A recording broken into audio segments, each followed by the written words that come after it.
皆さんこんにちは、すなです。いちです。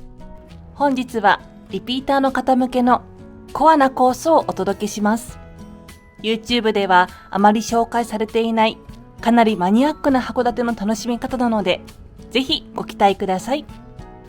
まず、函館の海の幸といえば、イカを思い出すかと思いますが、今回の私たちのコースでは、もちろん食べに行きません。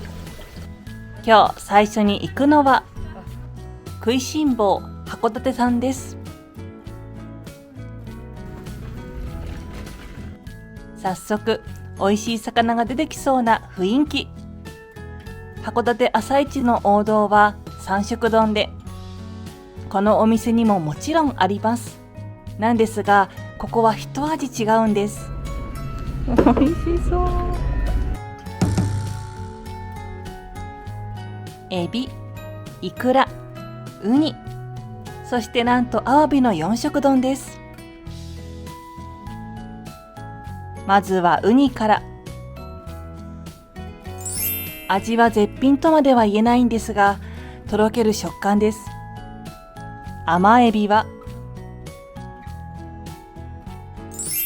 噛むと弾力があって甘みが飛び出します。エビの味噌って食べられるの知ってますか？頭から吸うと旨味のある濃厚な味噌はやみつきになる美味しさです。キラキラ輝くイクラはプチプチっとした膜が破れると甘いエキスが出てきます。アワビの感想は別で頼んだアワビ丼でお届けしようと思います。高級食材のアワビをこんなにたくさん食べれるなんて。ちなみに朝市の店舗ではアワビはほとんど見かけません。私の歯が勝つかアワビが勝つかというぐらいの歯ごたえです。ご飯と一緒に食べると甘みのあるご飯と海苔の風味がとってもマッチしています。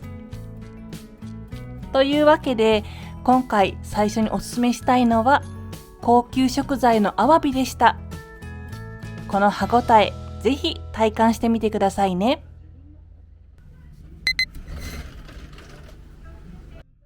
贅沢丼を堪能したところでお次は秋の景色を見に行きましょう。向かうのはあちら、五稜郭タワーです。この周辺には駐車場がたくさんあるんですが、おすすめしたいのは五稜郭タワーの南側にある函館市芸術ホール駐車場です。900円を支払っていざ天空へ。春は桜、夏は新緑と季節ごとに景色が変わるので毎回登っちゃうんですよね。今日はどんな景色が広がってるかな？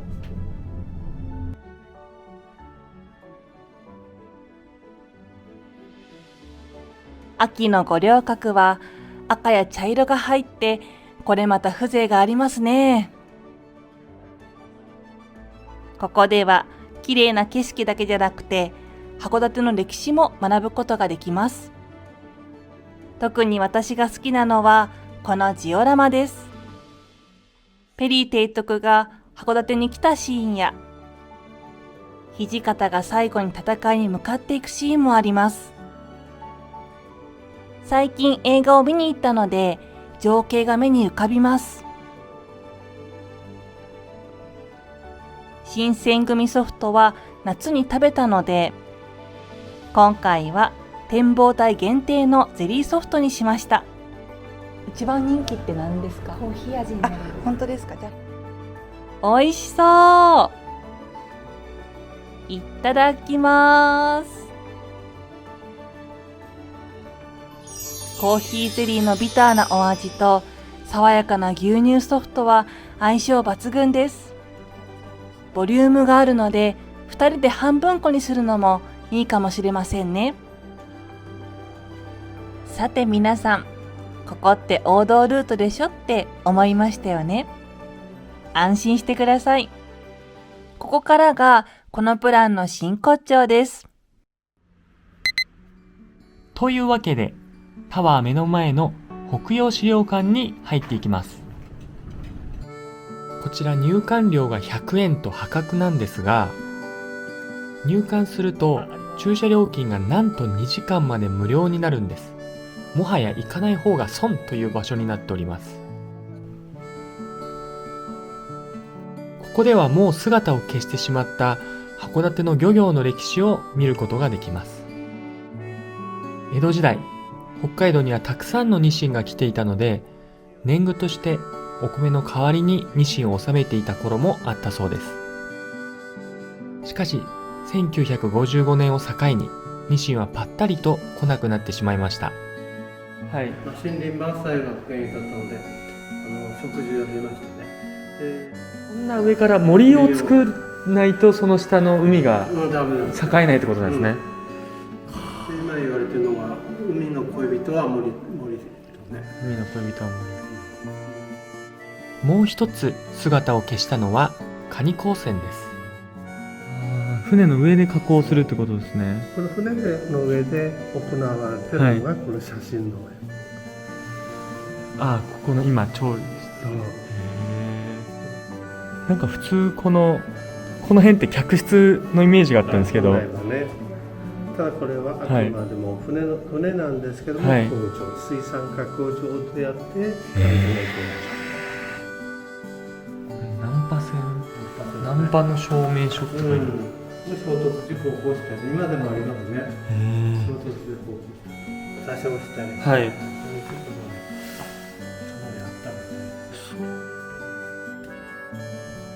こちらには船のシミュレーターもありました。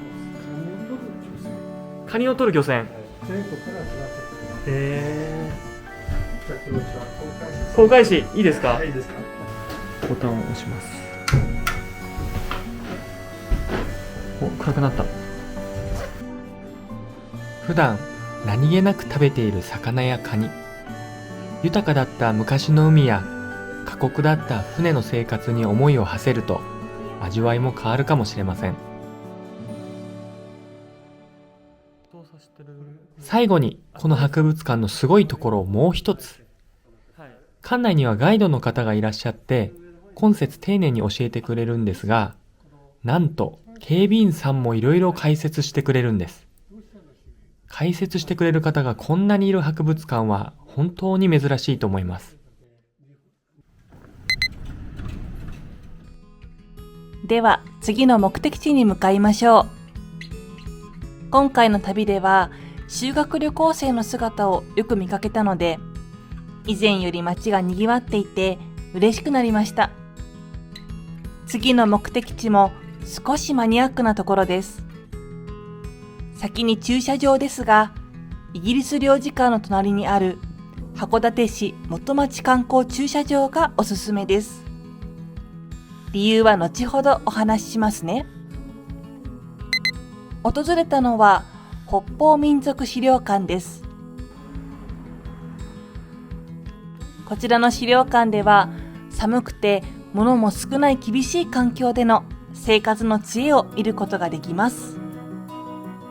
こちらはアラスカ方面の民族が作った船で、クジラやラッコの骨や皮でできています。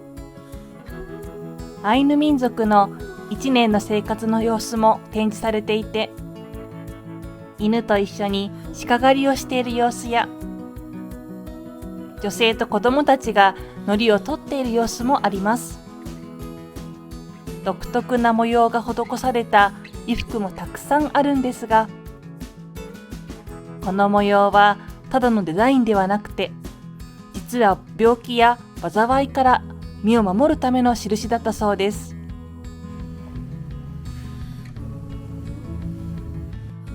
この小刀すごいんです。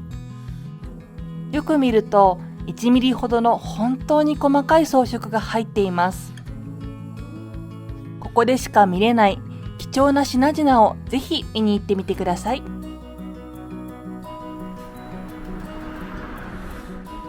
次の目的地はここから徒歩5分です。公会堂前というバス停を通り過ぎると、見えてくるのがアンジェリック・ボヤージュさんです。先ほどの駐車場にしたのは、ここで買い物をすると1時間無料になるからです。この日は7、8人並んでいましたが、10分くらいで中に入れました。本日のお目当ては、土日は売り切れ、ネットでも数週間待ちのショコラボヤージュです。そしてもう一つ注文したのが、賞味期限30分のクレープです。あれだけ？食べる場所を探していると、駐車場の方にいい場所がありました。ペリー提督を見ながらいただくのは、いちごのミルフィーユクレープです。いやね、持っててあったかいんだ。そうなんだ。いただきます。はい、どうぞ。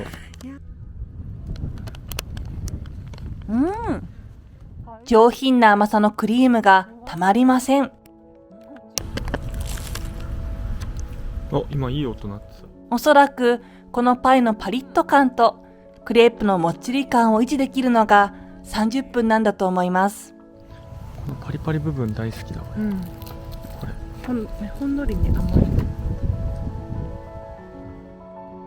お土産で買ったショコラボヤージュについてはまた別の動画でご紹介しますね。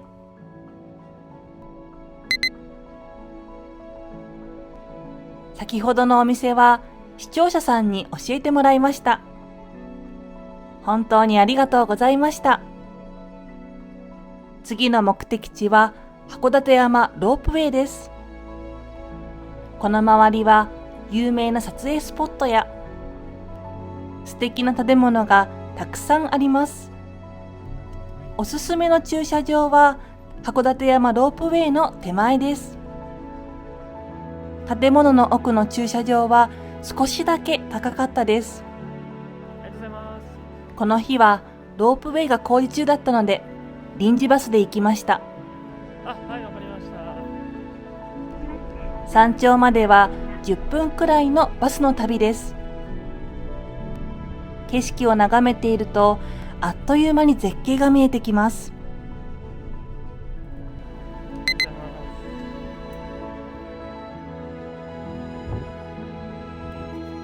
ところで函館山にはほとんどの人が昼か夜に登ると思います。でも本当に詳しい人は夕暮れ時に行くんです。この景色も十分素晴らしいんですが、見てもらいたいのはもう少し後の景色です。なので暖かい屋内で30分くらい待ちたいと思います。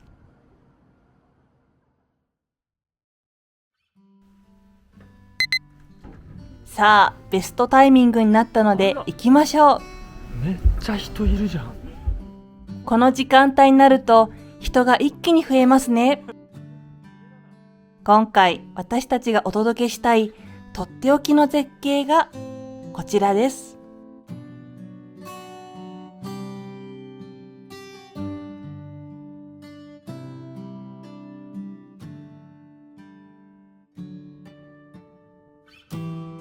実はこの時間帯だけ陸の輪郭がはっきり見えるんです。夜景では見れない海の色もぜひ楽しんでくださいね。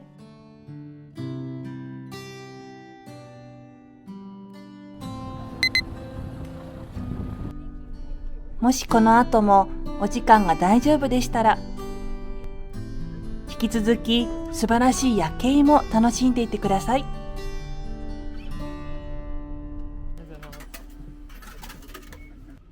では少しドライブをしながらご飯に向かいましょう。この辺りは各教会のライトアップを楽しめます。カトリック元町教会の鐘の音も心に響きます。教会って日が沈んだ後もこんなに綺麗なんですね。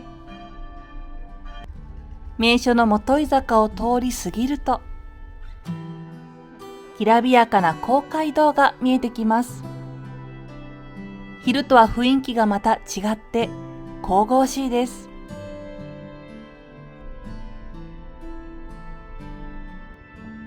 綺麗なライトアップを楽しんだ後に、ゆっくり晩ご飯を食べられる。日が短いこの季節ならではのいいところですね。特にベイエリア周辺は本当にロマンティックです。ぜひお気に入りの景色を見つけてみてくださいね。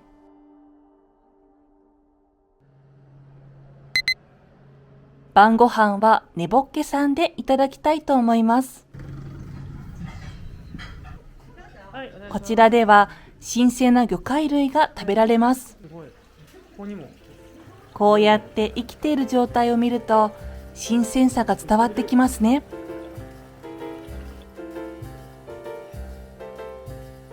カウンター席もありますが、個室もあります。今日はお父さんも来ていたので、3人で乾杯です。さて、今回ここに来たのも、ここでしか食べられないものがあるからです。それは、ねぼっけです。ホッケの中でも希少価値の高い高級品です。身はふわふわっと柔らかくて脂が乗っています。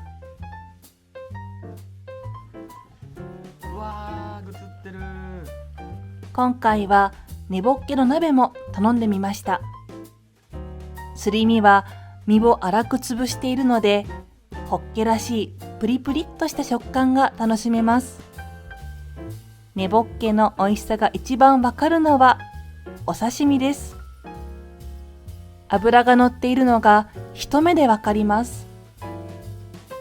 サクサクとした歯切れのいい食感で、白身魚なのに口の中で脂が溶けてゆきます。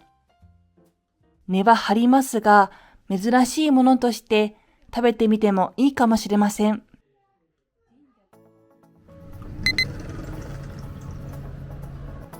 ねぼっけさんの近くには小さな居酒屋が並ぶ大門横丁もありますので、2軒目に行きたい方は立ち寄ってみてください。さて、今回の裏函館いかがでしたでしょうか。王道なスポットは私たちの他の動画でご紹介していますので、よろしければ概要欄も見てみてください。皆さんの函館旅行が思い出深いものになることを心から願っています。せーの、したっけねー。